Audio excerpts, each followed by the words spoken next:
Congo Gold TV, à la vitesse de la vie. Mesdames et messieurs, bonjour, bienvenue dans ce nouveau numéro qui reçoit pour vous le professeur Daniel Mpia, qui est docteur en éducation inclusive, docteur en informatique et sciences de l'information. Il est licencié en théologie libérale et en théologie pratique. Bonjour professeur. Bonjour, je... D'accord, alors professeur, il y a une pensée qui est sous presse, puisque vous allez devoir publier là-dessus.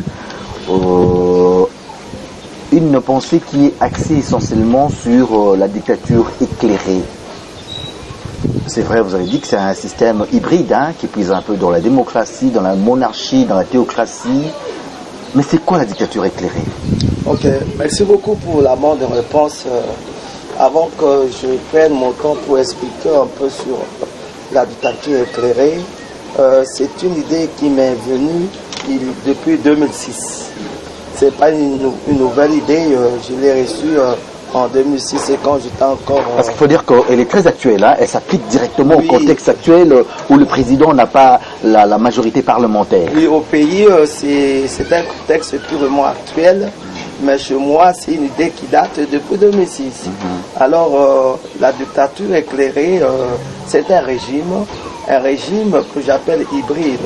Quand nous parlons de la hybridité, c'est-à-dire nous regroupons d'autres régimes pour arriver à ces régimes que nous appelons la dictature éclairée. C'est-à-dire nous regroupons un peu de la démocratie, nous regroupons un peu de la monarchie, nous prenons des bonnes idées de la dictature, nous prenons des bonnes idées de la théocratie et nous prenons aussi des bonnes idées comment nos ancêtres dirigeaient nos pays. La dictature éclairée, c'est un régime, ce régime est là pour l'intérêt du peuple. Ce régime... Elle est différente de la dictature absolue, parce que c'est vrai, dès le départ, Mobutu a parlé de la dictature, dans sa manière de gérer, c'était de la dictature, sauf qu'il avait connu une sorte de, comment dirais-je, dérive totalitaire. Bon, vous savez, les gens n'aiment plus écouter le mot dictature, parce qu'ils ont vaincu la dictature au temps de Mobutu. Le pays, beaucoup de pays du monde ont dirigé leur pays par la dictature. Voilà. La dictature de Mobutu, c'était une dictature qui opprimait les droits de l'homme. Voilà. Okay? C'était une dictature qui était basée sur lui-même, basée sur sa personne, basée sur la personne, sa personne biologique, de personnalité, et, les gens, sa personne politique.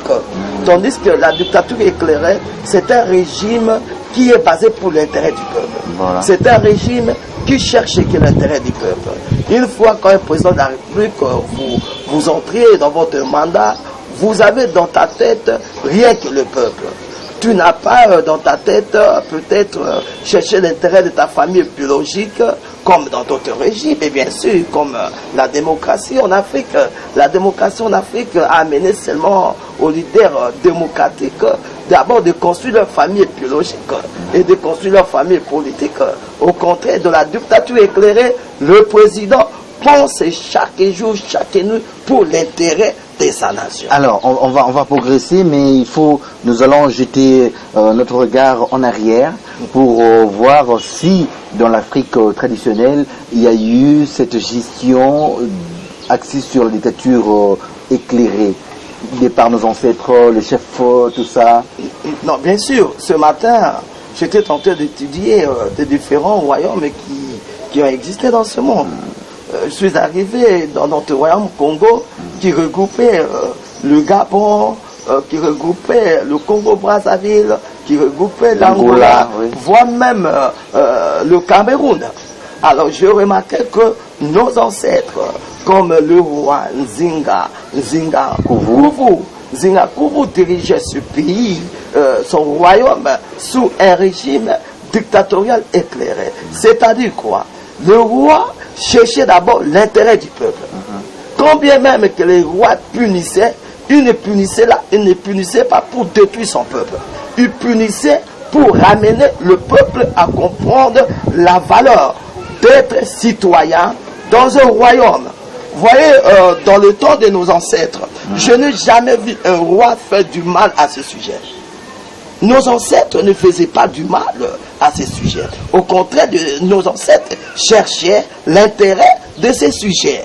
Okay? Dans la dictature éclairée, le président de la République, après avoir été élu par sa nation, par le peuple, qui l'ont choisi, qui l'aime, il pratique la dictature éclairée pour l'intérêt de ce peuple-là. Je donne un exemple. J'ai toujours parlé au travers de mes émissions. J'ai dit aux gens, Dieu c'est un dictateur, non? Mais la dictature de Dieu, c'est pas pour nous détruire. La dictature de Dieu pour nous amener à la raison. Pour nous amener là où nous devons y être. Vous voyez? Quand Dieu dit ainsi parle l'Éternel, ce n'est pas la dictature. Pourquoi cette dictature, c'est pour nous détruire? Non, Dieu ne peut jamais nous détruire parce que nous sommes ses sujets. La fierté de Dieu est en nous. Un bon leader, il cherche d'abord l'intérêt de son peuple. Voilà pourquoi, quand j'ai examiné tout ce régime, je regardais une chose que les dirigeants en place dans tout le pays africain, une fois qu'il est au pouvoir, il oublie son peuple qui lui a donné le pouvoir. Il oublie son peuple. Il commence d'abord à chercher l'intérêt de sa famille biologique, l'intérêt de sa famille politique, tout en oubliant sa privilège. Le privilège du roi, c'est quoi? Le privilège du roi, c'est son peuple. Un roi, un président de la République qui dirige très bien son pays, il doit nécessairement chercher le développement de son pays. Voilà pourquoi, avec la dictature éclairée, le président, une fois voté, une fois choisi par ton peuple, tu cherches d'abord l'intérêt de ton peuple. Alors, il faut y aller, c'est une pensée qui est aussi assez philosophique, on peut le dire, mais n'allons pas comme ça, sans exemple. Je vais prendre il y a le président qui, n'est-ce pas, nomme le DG de la SNCS, le DG comment dirais-je, le président du conseil d'administration de la GKMIN, le ministre du portefeuille bloque l'ordonnance présidentielle. Et puis pas plus tard que le jour passé, là, le président décrète, n'est-ce pas, l'état d'urgence, mais qui est contesté par le président du Sénat, tout ça au nom de la majorité parlementaire, tout ça. Alors comment agir? Qu'est-ce que vous recommandez au président pour éviter un peu ces genres de dérapage, n'est-ce pas, au niveau de la majorité parlementaire? Vous savez une chose que vous devez comprendre, mon frère José, l'Afrique a toujours cherché un leader qui est fort. Le peuple bantou, c'est un peuple qui cherche un leader fort. Pour que tu puisses pratiquer le projet que tu as dans ta tête, en Afrique, il faut pratiquer la dictature éclairée. Parce qu'avec la dictature éclairée, le président de la République a ce que j'appelle l'autonomie de la parole. Ok? La parole du chef, c'est une parole qui est sacrée. C'est une personne que Dieu a choisie au milieu des milliers de gens. Et une fois que cette personne vient au pouvoir, le peuple doit l'écouter. Vous me donnez un exemple des ordonnances que le président a nommé les gens. Mais un ministre, qui a autorisé que ce ministre soit au travail? C'est le président, non? C'est bien lui qui a signé, non? Mais c'est lui qui signe, c'est lui qui a le droit, c'est lui qui a la puissance, c'est lui qui dit oui ou non, n'est-ce pas? Et celui-là donne un mandat. Il dit que désormais, nous voulons nommer, je mets un arrêté ou une ordonnance pour mettre une personne dans une telle place. Et du coup, un ministre dit non, on ne peut pas accepter. Ça, c'est la désavantage de la démocratie. La démocratie en Afrique veut dire une libertinage. La démocratie en Afrique veut dire on peut tout faire. La démocratie en Afrique, on dit que le président n'a pas un pouvoir. C'est le peuple qui a un pouvoir. Bien sûr, je connais. C'est le peuple qui a un pouvoir. Mais il faut aussi comprendre, c'est le président de la République qui a été voté d'une manière générale. N'est-ce pas? Un parlementaire, on le vote dans un secteur. Là où il vient. Mais le président a été voté par tout le monde. Et c'est lui-là que Dieu a choisi. Pour moi, je considère, les gens qui sont en train d'écarter la décision notamment le président du Sénat. Non, le cas du président du Sénat, moi j'appelle ça, c'est une audacité, bon je ne sais pas, moi j'appelle ça l'audacité. Parce que le chef dit quelque chose. Dans l'état que nous sommes ici, dans l'état maintenant, le chef a besoin de prendre une décision sans toutefois même demander l'approbation du Sénat. Parce que nous sommes dans un état que j'appelle l'état d'urgence. Dans l'état d'urgence, le président prend une décision. Dans d'autres situations comme la guerre et puis autre chose, le président de la République demande au Sénat l'autorisation. Là, ça peut se comprendre. Mais pour le moment, ce n'est pas la guerre. Le président veut chercher seulement l'intérêt de sa nation, l'intérêt du peuple qu'il a choisi. Et j'ai aussi appris qu'ils ont demandé 7 millions de dollars. Mon frère, 7 millions de dollars, c'est l'argent que nous pouvons construire des hôpitaux ici à Kinshasa. Nous n'avons pas d'hôpitaux.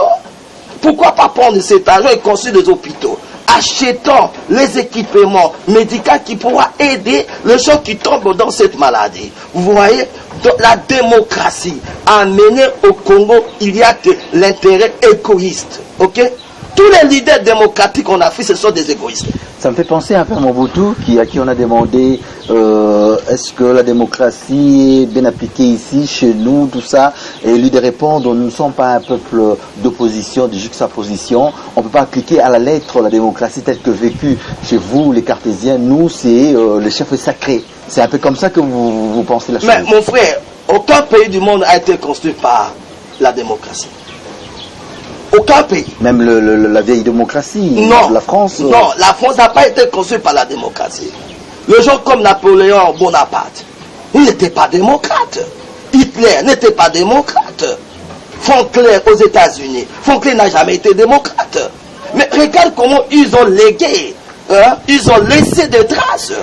Avec la démocratie, on peut laisser quelles traces en Afrique? On sent qu'il y a la démocratie du temps que dans la mesure où il y a les élections présidentielles qui se font. Mais c'est ça, c'est que je parle de la dictature éclairée. La dictature éclairée, nous prenons l'aspect démocratique qui est les élections. Une fois que le président de la République est mis au pouvoir, il utilise la dictature éclairée pour l'intérêt de sa nation. La situation d'aujourd'hui d'état d'urgence, le président de la République a ce droit, le droit spirituel, le droit de nos ancêtres de protéger ses citoyens. On vous reproche un peu d'avoir, n'est-ce pas, attisé le feu. C'est comme si le président vous aurait suivi pour sanctionner un peu parce qu'il y a un de ses proches qui a été arrêté à cause des malversations financières. Jusqu'à tout bout de champ, vous faites allusion, n'est-ce pas, à la dictature éclairée où on doit sanctionner. Non, ça c'est faux. Vous savez, ma réflexion sur la dictature éclairée, c'est une réflexion qui a commencé depuis 2006. Quand je regarde comment Dieu a béni l'Afrique, et je me retrouve dans un contraste que l'Afrique est tellement pauvre par rapport aux pays occidentaux. Et je suis arrivé à ma réflexion, j'ai compris que la pauvreté de l'Afrique est liée à un régime qu'ils ont importé. Un régime que nous appelons le régime de la démocratie. Avec ce régime-là, l'Afrique ne peut pas aboutir à son développement. Pour mieux gérer le Congo, nous devons appliquer le régime que j'appelle la dictature éclairée. Dans ce régime-là, un chef est sacré. Dans ce régime-là, si quelqu'un commet une erreur, quel que soit son niveau intellectuel, son niveau politique, il doit être arrêté d'abord. Afin que les autres puissent apprendre à partir de son arrestation. Et tout ce qui est passé dans la vie politique de gens qui sont à côté de notre président, je vous l'ai dit, je ne connais pas le président Félix. Je n'ai jamais vu le président Félix face à face. Je ne connais même pas Vital Kamerhe. Je ne l'ai jamais même pas vu dans ma vie. Et je ne suis pas un politicien. Je suis un professeur des universités. Je donne cours en Afrique du Sud. Je donne cours au Niger. Je donne cours ici à Kinshasa. Je donne cours à l'IFASIC. Je donne cours à l'ISP Gomé. Je donne cours à l'IBTP. Je fais seulement une réflexion. Ok? Alors comment amener le peuple à être éclairé? Je voudrais seulement faire analyser, faire amener une réflexion au peuple congolais. Nous étions dans le temps de Mobutu 32 ans. Ok? Maintenant nous sommes dans la démocratie 30 ans. Le 30 ans, ça sera le 24 avril. 24 avril 1990, 24 avril 2020, c'est 30 ans. Mais je vois qu'on est en train de reculer. Mon père qui est mort, Kadhafi était un dictateur.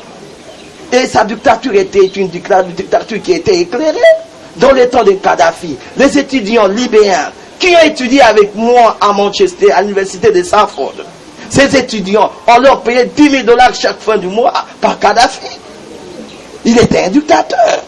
Quand nous allons de l'autre côté chez le président Kagame, Kagame était un dictateur, c'était un dictateur.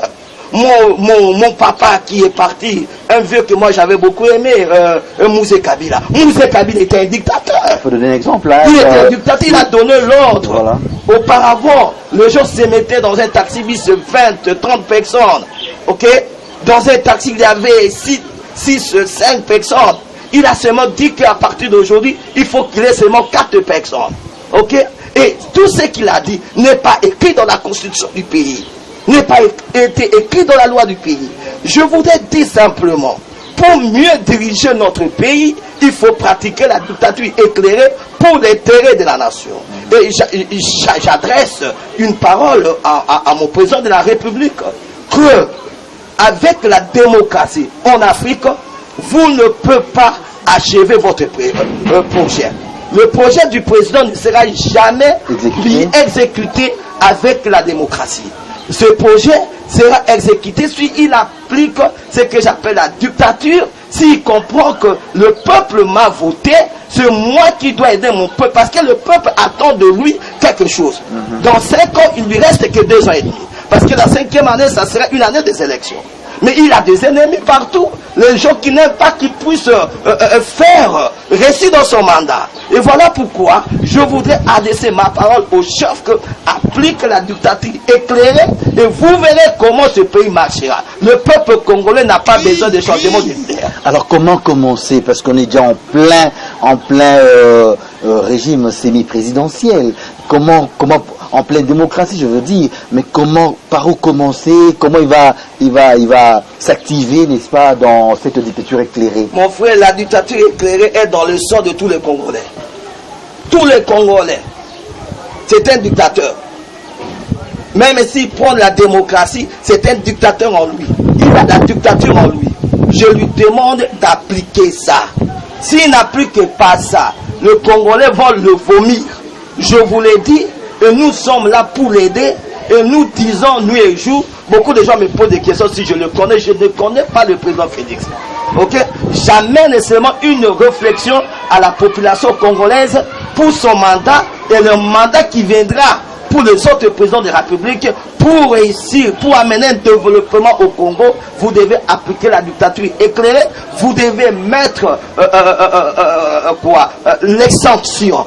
Quand les gens de l'IDPS qui disent que le peuple d'abord, le peuple d'abord. Le peuple ne peut jamais être l'élément capital du pays au moment que vous pratiquez la démocratie. C'est dans la dictature éclairée, c'est là où nous allons dire que le peuple d'abord. Et le président de la République a un seul devoir, chercher le développement de son peuple qui l'ont choisi, qu'il attend de quelque chose après 5 ans. Et après cela, on va l'acclamer. S'il n'arrive pas, tout en suivant ses alliés, tout ça, les alliés sont là pour le détruire. Les alliés ne sont pas pour l'aider. Alors, merci professeur Daniel Mpia. Je rappelle que vous êtes auteur de cette pensée axée sur la dictature éclairée, qui n'a rien à voir avec la dictature absolue exercée par le maréchal Mobutu. C'était plus la dictature absolue où il y a des dérives totalitaires. Mais il y a quand même une question qui me taraude. Ici, chez nous, la dictature, la démocratie nous a été importée. elle n'est pas inhérente à la nature africaine. Bon, Vous pensez cela? Bon, la démocratie, tout ce que nous appliquons ici, ce sont des histoires de copier-coller. La constitution que nous appliquons dans notre pays, c'est une constitution copie-coller. Quelque chose qui vient de l'étranger, vous l'amenez ici chez nous. La démocratie, c'est pour les Blancs. Ils savent comment l'utiliser. Chez nous, dans le pays africain, un peuple africain, un Bantou, a besoin d'un leader fort. Dans le temps de Mobutu, quand il dit quelque chose, vous êtes même chez moi à Malemakoulou, ok?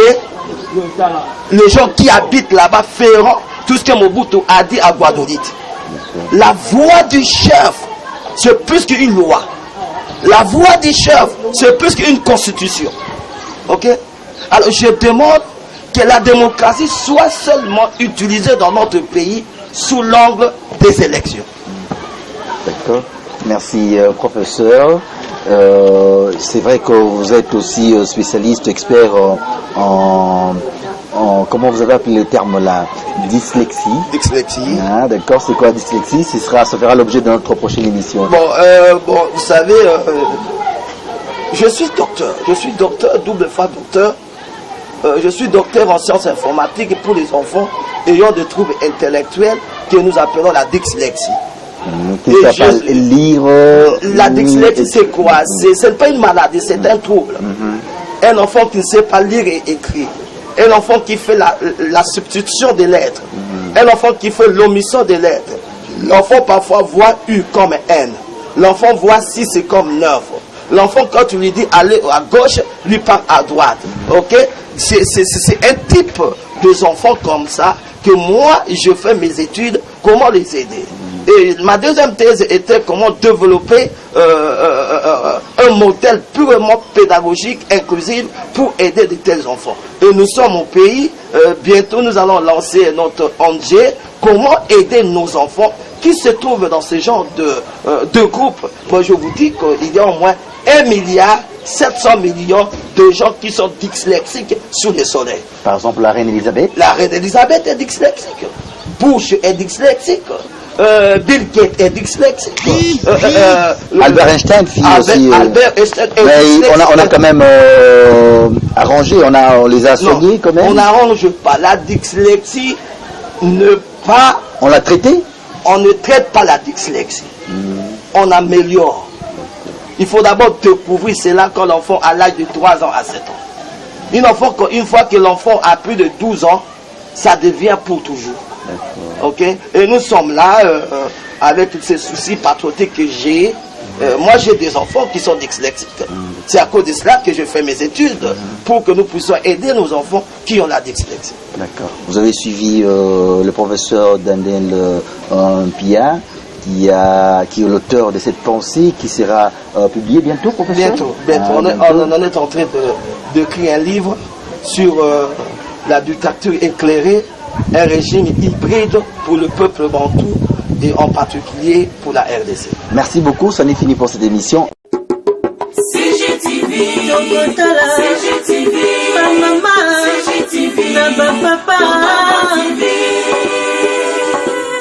Michel Mayabou.